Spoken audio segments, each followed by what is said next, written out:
ទឹកភ្នាក់ភរិយាសុភាជាកូនពៅក្នុងគ្រួសារបានរៀបការជាមួយមនុស្សដែលនាងស្រឡាញ់ហើយជ្រើសរើសការជាមួយនោះគឺវិបុលជាកូនទី2ក្នុងគ្រួសារអ្នកមានធូរធារមួយនៅក្នុងទីក្រុងពួកគេទាំងពីរបានជួបគ្នាដោយចៃដន្យពេលទៅរៀននៅបរទេសជាមួយគ្នាក្រោយរៀបការបាន1ឆ្នាំដំបូងវិបុលពិតជាល្អនឹងសុភាណាស់មិនឲ្យខ្វះទាស់ត្រង់ណាធ្វើឲ្យសុភាគិតថានាងជាមនុស្សស្រីដែលសំណាងជាងគេជាការពិតណាស់វិបុលពិតជាល្អមែនស្រាមិនចេះផឹកល្បែងមិនចេះលេងប្រាក់ខែបើកមកឲ្យប្រពន្ធអស់មើលទៅគ្រួសារគេហាក់ដូចជាមានក្តីសុខខ្លាំងណាស់ក៏ប៉ុន្តែសុភមង្គលវាមិនមែនចេះតែមានរហូតទេ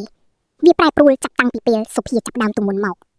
សុភារងចាំថ្ងៃដែលបុត្រាទូចចាប់កំណើតទាំងសេចក្តីសង្ឃឹមថាគ្រួសារនឹងកាន់តែមានសុភមង្គលប៉ុន្តែវិបុលជាស្វាមីបែរជាបង្ហាញភាពត្រជាក់ស្រេបនិងមិនខ្វល់ខ្វាយពីទុក្ខលំបាករបស់ភរិយាឡើយវិបុលចាប់ដើមប្លែកពីមួយថ្ងៃទៅមួយថ្ងៃក្រោយមកសុភាក៏ត្រូវឆ្លងទន្លេ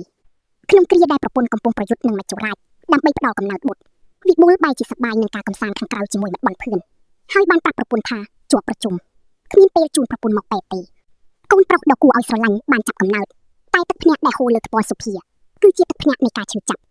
ពេលវិបុលត្រឡប់មកធ្វើការវិញមិនព្រមជួយមើលកូនគ្មានពាក្យលួងលោមគ្មានការសរសើរមានតែការស្ដីបន្ទោសនិងការមិនពេញចិត្តពីស្វាមីទោះបីជារាងកាយនៅទន់ខ្សោយសុភាត្រូវរ៉ាប់រងការងារផ្ទះម្នាក់ឯងព្រោះវិបុលមិនព្រមជួយជ្រោមជ្រែងហើយវិបុលក៏លែងផ្ដល់លុយដូចមុនដោយយកលេសថារកមិនសូវបានទីផ្សារធ្លាក់ចុះពេលនោះសុភាសួរថាចុះពីមុនបងក៏មិនបែកនឹងសោះចឹងកាលនោះកំឡុងកូវីដផងហើយបងបើកលុយមកឲ្យអូនអស់ពេលនេះអូនត្រូវការលុយមកទិញទឹកដោះគោឲ្យកូនវិបុលស្រែកដាក់ប្រពន្ធថាអូនឯងសួរច្រើនម៉េះលុយបងឲ្យប៉ុណ្ណាចាយប៉ុណ្ណឹងទៅកុំចេះតវ៉ាច្រើនខ្លួននៅតែផ្ទះទេកុំចាយច្រើនពេក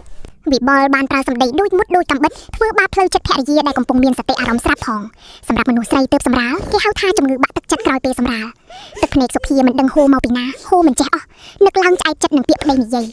ការគ្រានាងនៅលីវនាងក៏មានការងារធ្វើប្រាក់ខែក៏ខ្ពស់ទៀតផងហេតុអីនាងត្រូវផ្លូវនេះគឺមកពីនាងស្រឡាញ់ប្តីស្រឡាញ់គ្រួសារទើបនាងបោះបង់ក្តីស្រមៃនាងចោលដើម្បីមករស់នៅជាមួយបុរសដែលនាងស្រឡាញ់គិតថាគេអាចមើលថែនាងបានតែផ្ទុយខុសពីការពិតទាំងស្រុងពេលមួយសុភាកំពុងបំបៅកូនទាំងយប់ខណៈវិបុលស្រែកកំហុសឲ្យនាងថាកូនយំរំខានអញដេកថ្លង់ណាវួយជាម្ដាយគេយ៉ាងម៉េចបណ្ដោយឲ្យកូនយំយ៉ាងនេះអស់ពីការស្ដីបន្ទោសហើយការឈឺចាប់មួយតង់ទៀតគឺនៅពេលយប់មួយវិបុលគេងលក់សម្លេងសារមួយបានលោតមកដោយមានអត្ថន័យថាដល់ផ្ទះនៅប្តីសម្លាញ់អរគុណសម្រាប់កាដូមួយនេះអូនស្រឡាញ់ខ្លាំងណាស់ស្អែកជួបគ្នាកន្លែងដដែលណាប្តីគេហៅប្តីខ្ញុំថាជាប្តីពេញមាត់បែបនេះចុះខ្ញុំជាអ្វីពុទ្ធោព្រះឲ្យនឹងឬមនុស្សប្រុសដែលខ្ញុំស្រឡាញ់នឹងឬប៉ារបស់កូនខ្ញុំទឹកភ្នែកភរិយាហូរស្រក់លើក្បាលកូនជំនួសឲ្យទឹកដោះដែលចិត្តនឹងដាច់ដោយសារការខូចចិត្តដើម្បីកូនម៉ែត្រូវតែរឹងមាំសុភាបានតាំងចិត្តឈប់ឲ្យសម្ដីអាក្រក់របស់ស្វាមីមកបំផ្លាញជីវិតនាងទៀតអូនហ៊ានចេញពីបងនេះមនុស្សដូចអូនក្រៅពីបងគ្មានអ្នកណាគេយកទេមើលរូបរាងខ្លួនឯងផងមុននិយាយអីឆ្លុះកញ្ចក់មើលផងវិបុលនៅតែអំនួតគិតថាប្រពន្ធជាកម្មសិទ្ធិរបស់ខ្លួននឹងមិនហ៊ានចាកចេញឡើយយើងមិនខ្វល់ទេចង់ធ្វើអីធ្វើទៅចាំមើលបានប្រមាណខ្ចោះកិច្ចពីយើងមិនរួចទេមុខនឹងនោះភើយវិបុលបានបោះបង់ភារកិច្ចជាឪពុកនិងស្វាមីដើម្បីទៅតាមកាមគុណខាងក្រោយម្ដាយគឺជាពលិចុងក្រោយដែលបានមកផ្ដល់កម្លាំងចិត្តនិងជួយយឹតយងសុភាក្នុងគ្រាវិបត្តិផ្ទះដែលគ្មានកម្ដៅមិនមែនជាចម្រោកពិតប្រាកដឡើយ